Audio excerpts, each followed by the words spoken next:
Hi guys, so today we'll talk about strategic thinking in business.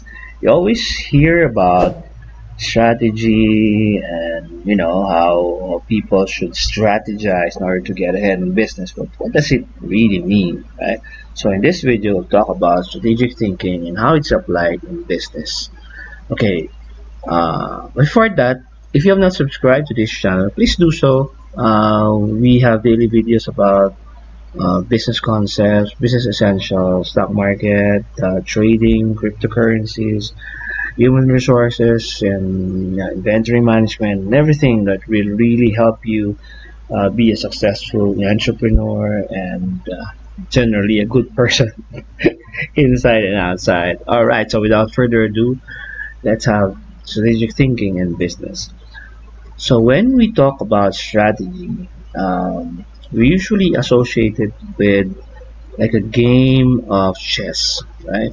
So usually the game of chess depicts what strategy is because every game, every move that you make is really a preparation for something else.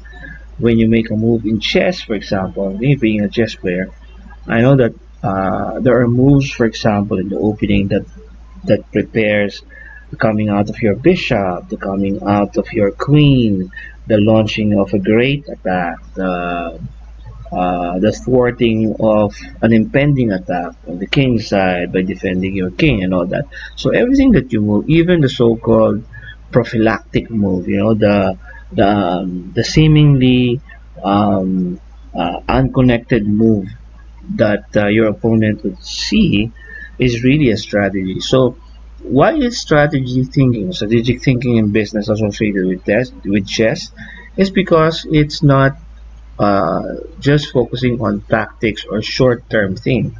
It's a long-term strategy. It's a big picture, long-term strategy. So when we have like a target at hand, and we know that we want to hit that target, usually applying strategic management opens the door to a lot of things, right?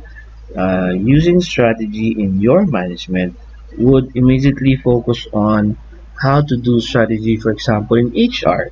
So HR becomes strategic when you apply strategic management because you are now not hiring certain people or certain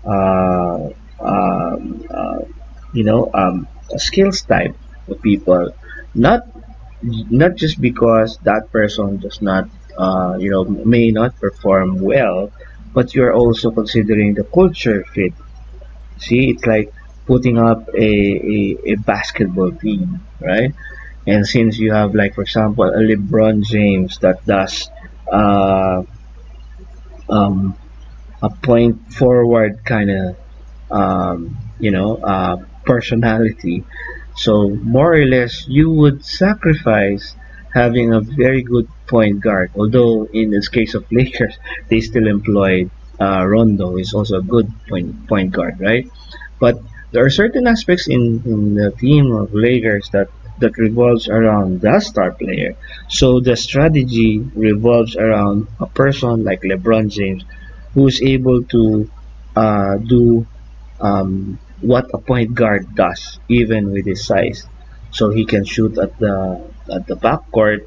Then you have rebounder. So you put in Howard, you put in AD, right? So strategy really is applied not only in the way you manage the team, but also in the recruitment of talent.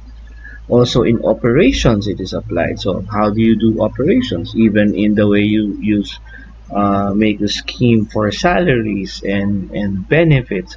All those are part of strategy because while you are focusing on your target, you are also considering what you need in order to get to the target, right?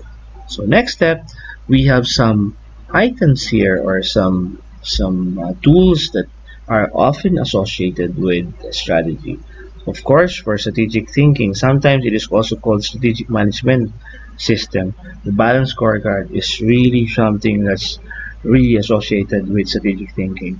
We have the four perspectives of the balance scorecards, and the vision and strategy is at the middle. We have the learning and growth perspective, wherein the company focuses on building your people with learning and growth. And because you have good people, then you will have good internal business processes. Because you have good internal business processes, then your customers are happy. Then you fulfill your customer focus requirements. And then when you do all that, then you fulfill your financial perspective. So those are strategic thinking. And you see, if you will look at it carefully, then you are just focusing on first on the vision strategy and how you build your people, which is HR, and even systems, which is MIS, and all those things. And then we improve the business processes. Then come, ISO maybe would come in, the systems thinking would come in, lean may also come into play, just like what we have there, the value stream management, which is part of operations, strategic operations. And then we also have strategic marketing, which is blue ocean strategy. So all these are part of the big picture, long-term thinking of strategic management.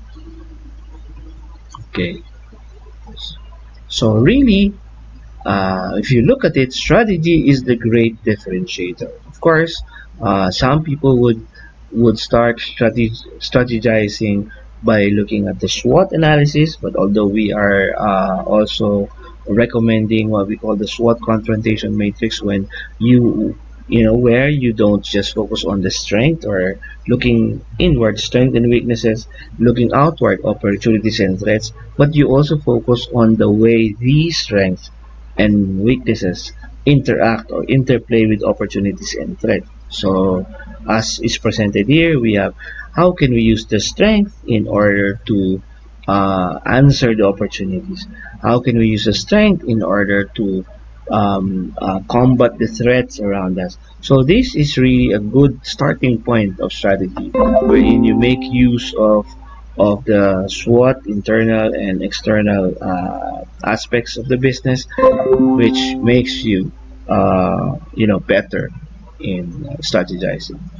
Finally, I think the idea of strategy being the great differentiator is the fact that sometimes, in management, you are presented with, the difference between the leader and the manager. The leader focuses on the long term. The leader is the one that, goes up the tree to find out how to get out of this messy situation. The manager is just focused on the day-to-day operations, how to stay in the forest if they are lost in the forest, right? So if you look at that from the perspective of the leader and the manager, so leader versus the manager, you will see that the manager focuses on the day-to-day operations or tactics of the business, while the leader is the one that goes up the tree and sees, how to get from point A to point B. And that is how leadership works, and that for me is strategy. Thank you very much for listening. I'll see you in the next video. Bye.